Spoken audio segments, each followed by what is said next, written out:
Assalamualaikum warahmatullahi wabarakatuh. Apa kabar anak-anak ibu semua?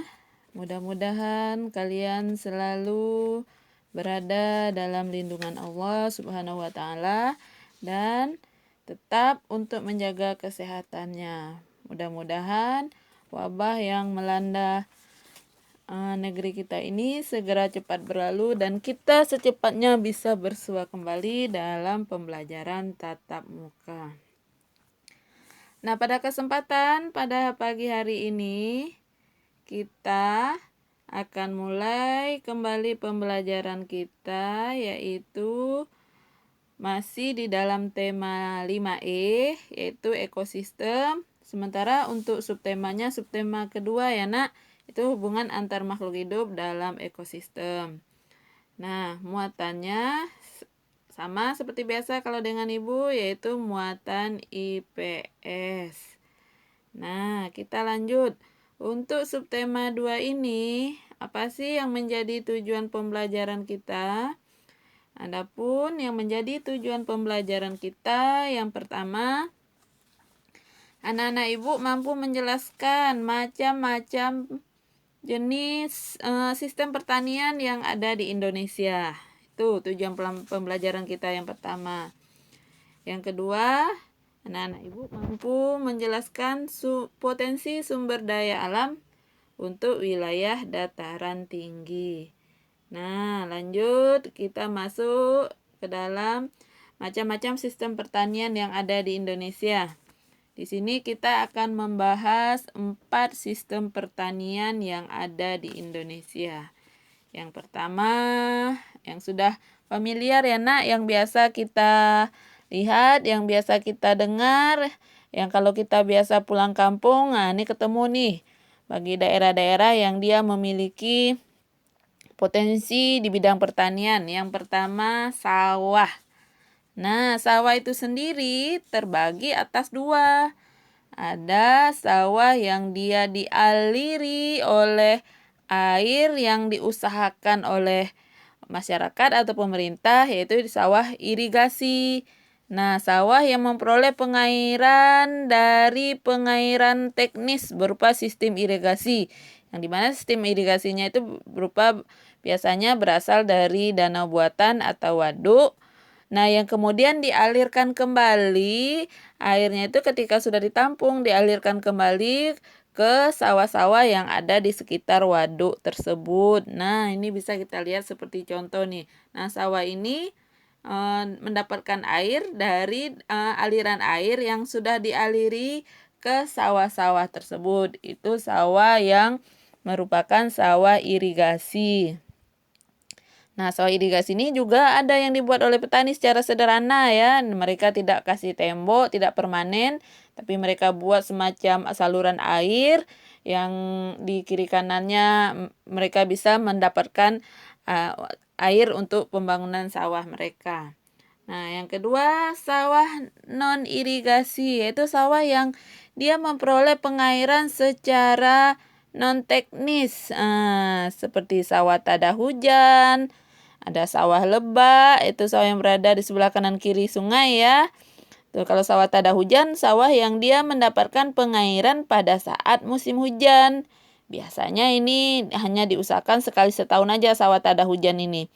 Lalu ada sawah bencah atau sawah pasang surut, di mana sawah ini akan mendapatkan pengairannya ketika pasangnya air laut atau di pantai ya. Dipengaruhi oleh pasang surut air laut serta bercampur dengan air rawa. Ini sawah bencah. Lalu ada lagi sawah gogorancah, di mana dibuat pematang atau pagar yang berteras ya. Kalau sawah yang ini, yang ibu tunjukkan ini sawah yang seperti contoh ini sawah yang dia mendapatkan pengairan dari biasanya itu aliran air yang ada di daerah pegunungan. Tuh, sistem pertanian yang sawah non irigasi. Lalu kita lanjut ke jenis pertanian yang ada di Indonesia. Yang kedua, ladang. Nah, ladang itu merupakan pertanian di tanah kering atau di tegalan dan juga bisa kebun ya.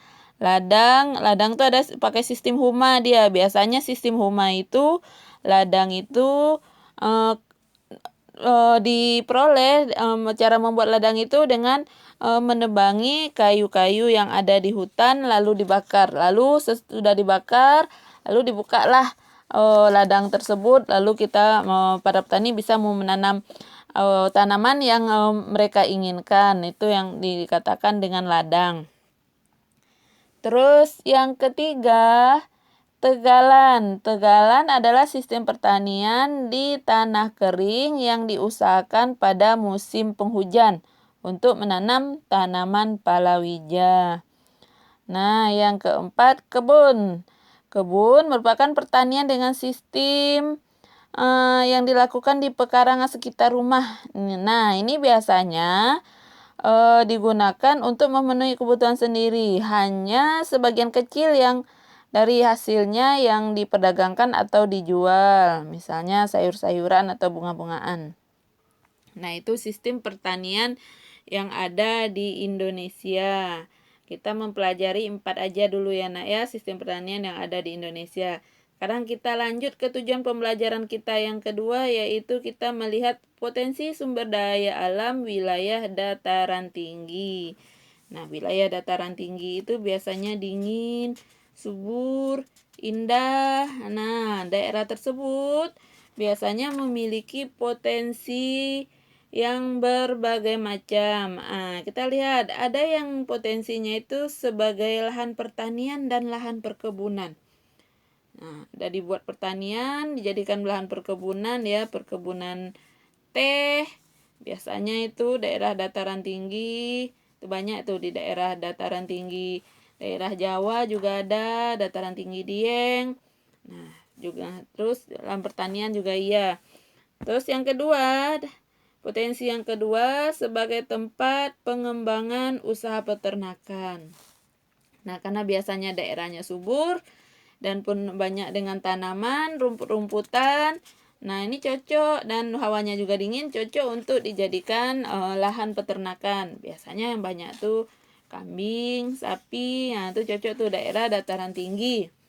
Nah, yang ketiga, sebagai daerah tujuan wisata. Karena rata-rata daerah dataran tinggi itu cantik-cantik, indah. Nah, pemandangannya bagus. Jadi banyak orang yang biasanya untuk daerah-daerah perkotaan, mereka biasanya di akhir pekan atau menyediakan waktunya, mereka akan pergi jalan-jalannya ke daerah dataran tinggi sekalian untuk menghirup udara yang segar. Karena daerah dataran tinggi biasanya masih memiliki banyak pepohonan tumbuh-tumbuhan yang dimana kalian tahu sendiri bahwa tumbuh-tumbuhan dan pepohonan adalah penghasil oksigen. Nah, itu dulu yang dapat Ibu berikan pada pembelajaran kita pada pagi ini. Tema 5E, subtema 2, muatan IPS. Sekian dulu dari Ibu. Mudah-mudahan kita semua tetap selalu berada dalam lindungannya. Assalamualaikum warahmatullahi wabarakatuh.